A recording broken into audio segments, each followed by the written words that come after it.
Bonjour à tous et à toutes. Pour cette fois-ci, j'aimerais tenter un tirage flash avec le Dixit. Donc c'est une tentative, c'est une petite expérimentation. Écoutez, si ça fonctionne, eh bien nous pourrons le refaire. Je fais déjà régulièrement des tirages avec le Dixit, mais généralement je tire une carte pour m'orienter ou deux. Je fais rarement des tirages complets. En fait, je n'en fais même jamais. Donc écoutez, hop, on tente. Et puis on continue à s'amuser ensemble avec les tirages de cartes. Alors, j'ai un personnage solitaire qui manque visiblement d'inspiration. Voyons voir ce que ça raconte. D'accord, voyage et communication, peut-être travail, peut-être télétravail, ou peut-être un besoin d'évasion par rapport au télétravail, par rapport à un enfermement dans le travail, dans une routine. On pourra avoir un besoin important d'évasion. Je vous montre les cartes d'un petit peu plus près. Elles sont jolies, les cartes du Dixit, hein. Je suis très très fan de ce jeu de société. Voilà, ça m'évoque beaucoup le télétravail, ça m'évoque voilà, le fait d'être enfermé dans un poste peut-être un peu, un peu étouffant ou un peu routinier. Et puis ce besoin d'aventure, de partir aux quatre vents. Voilà. Alors, voyons voir ce que ça nous raconte. On va les mettre à l'endroit. Voilà, vous voyez bien toutes les cartes. Hop, c'est parti. Bien. Ah, c'est intéressant. Alors, c'est parti.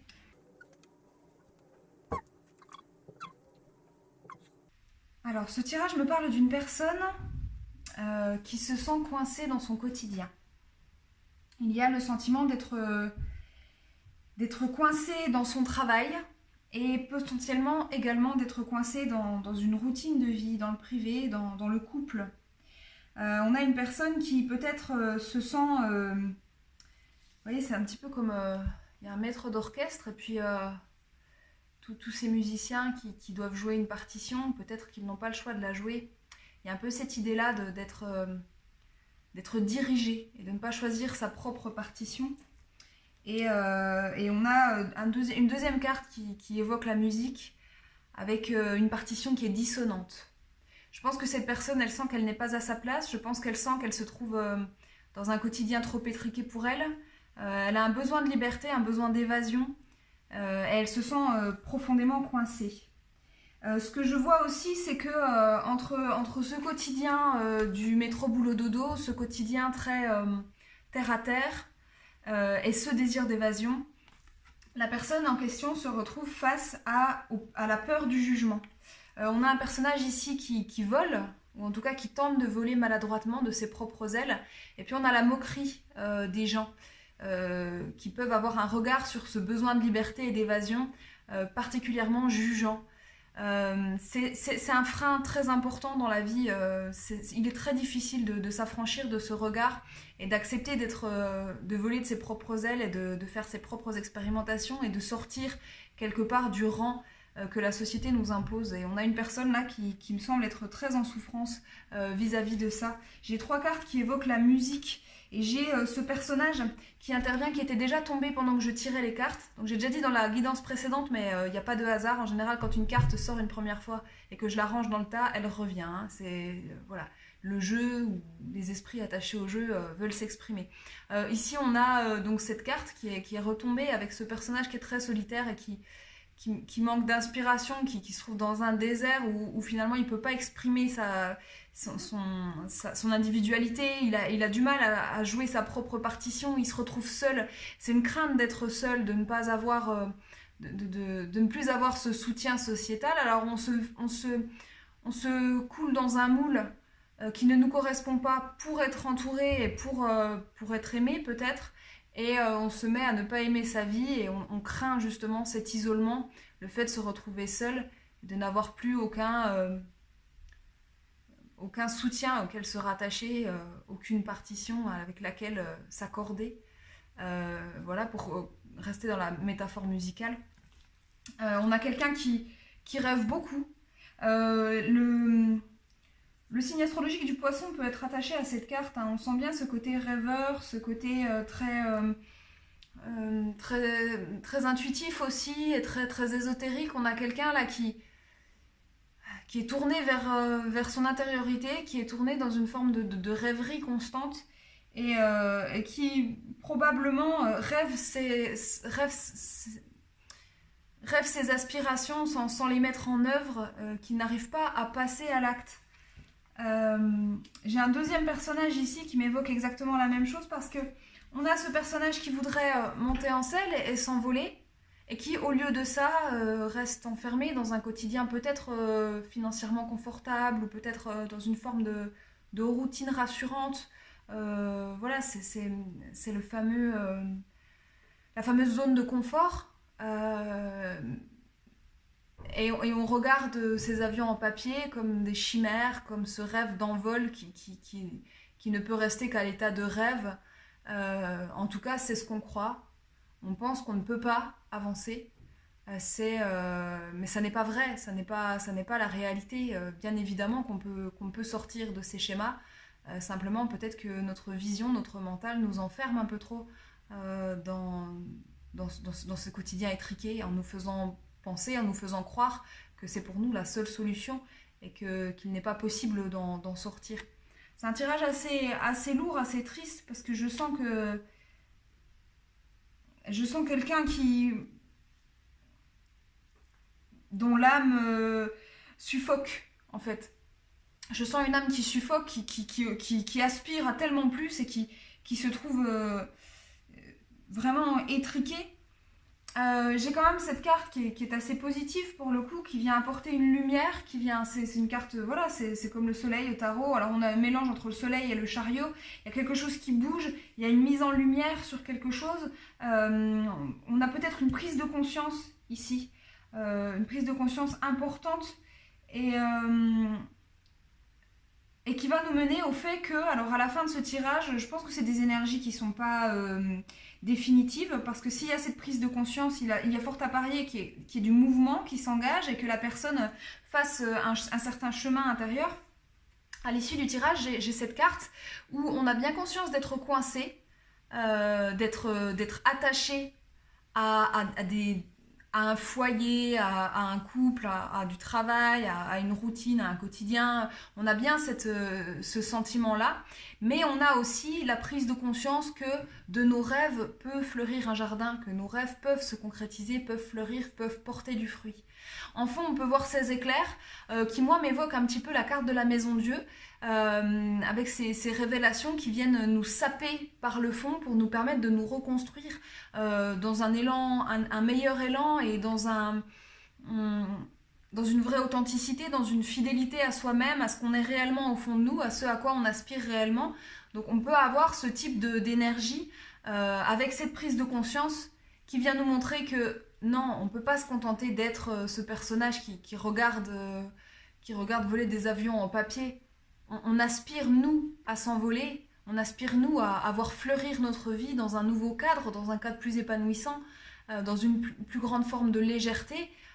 Et donc la question qui se pose, c'est comment est-ce qu'on va venir rompre cette corde pour pouvoir s'envoler, pour pouvoir prendre notre essor.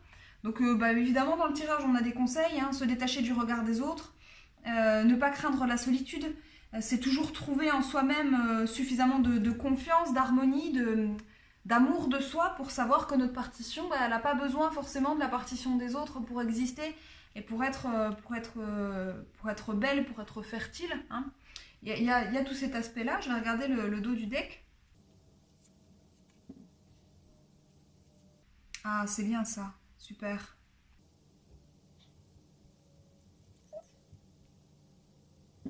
Je vois ce personnage qui va dans un premier temps peut-être s'entêter. La solution est là pour partir. On peut partir, on peut prendre ce cheval et s'en aller de la même manière qu'on pouvait se mettre en selle ici ou là, se contenter d'avancer sans se préoccuper du regard des autres. Ici, on a ce cheval avec lequel on peut avancer et que le soleil, ce soleil qui était là, vient nous mettre en lumière. Je vois que cette personne-là va peut-être mettre beaucoup de temps avant de réaliser qu'elle peut partir. Peut-être que on a vraiment l'idée que en restant enfermé dans ces énergies de travail, métro, boulot, dodo, dans ce couple qui ne nous porte plus, qui ne nous apporte plus de bonheur, d'épanouissement. Alors c'est pas forcément un couple, hein, ça peut être une relation autre, mais il y a quelque chose là qui est à voir. En tout cas, un affectif qui, voilà, c'est ça, c'est un domaine affectif qui ne nous porte plus, qui ne nous épanouit plus. C'est vrai que, alors je vais revenir au d'autres decks après, mais c'est vrai que sur cette carte, vous pouvez voir donc ce couple qui se regarde, ils n'ont pas l'air de se détester, ils ont un sourire sur le visage, et on a ce regard un petit peu inquiétant derrière la fenêtre qui vient s'immiscer dans leur intimité. Je me demande s'il pourrait pas, pour certains d'entre vous, ça parlera pas à tout le monde, je me demande s'il ne pourrait pas y avoir aussi cette idée que l'envol dont il est question soit finalement la construction d'une relation qui vous paraît inappropriée. On avait cette idée de jugement qui se trouvait sur la carte centrale. Ici encore, on a le regard des autres qui vient peser, qui vient assombrir la pièce, qui vient vraiment faire peser une ambiance très malsaine, très lourde sur ce couple. Il y a peut-être l'idée, alors pour certains, il y a l'idée que c'est le couple qui pose problème, en tout cas un couple qui n'est plus épanouissant et duquel il faut soit sortir, soit renouveler les énergies. Mais on peut avoir aussi pour d'autres personnes l'idée qu'on a peur de s'engager dans le couple parce qu'on a peur que certaines personnes de notre entourage ou la société de manière générale puissent porter un jugement négatif sur ce couple et puissent porter un regard jugeant sur ce couple ou sur ce partenariat, mais je vois plutôt un couple ici, on va pas se mentir. Donc ça pourrait être par exemple, alors je vais donner des exemples très concrets, ça pourrait être prendre conscience que on est amoureux peut-être d'une personne, pourquoi pas d'une personne du même sexe que soi, et de se dire que la famille ne va peut-être pas être tout à fait d'accord, ou ça peut être être amoureux d'une personne d'une culture très différente de la nôtre, ou d'une personnalité très différente de la nôtre, d'une personne extrêmement atypique, et qui peut comme ça nous faire craindre un rejet de la part de l'entourage. Voilà, il peut y avoir tout un tas de choses comme ça. On peut aussi être amoureux d'une personne dont on sait qu'elle n'est pas très populaire. Enfin, il peut y avoir des choses comme ça. Ou bien on peut aussi être amoureux d'une personne.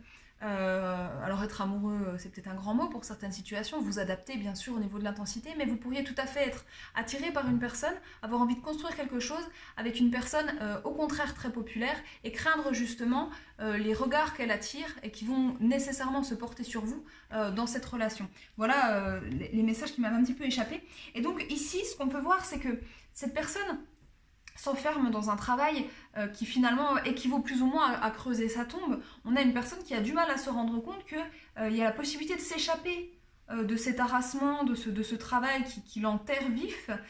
Donc la lumière est là, encore faut-il lever les yeux de son guidon, lever les yeux de la situation. Je pense que c'est quelque chose qui va être fait. On a ce petit oiseau là, alors cette carte elle est très intéressante parce qu'elle peut être lue dans les deux sens.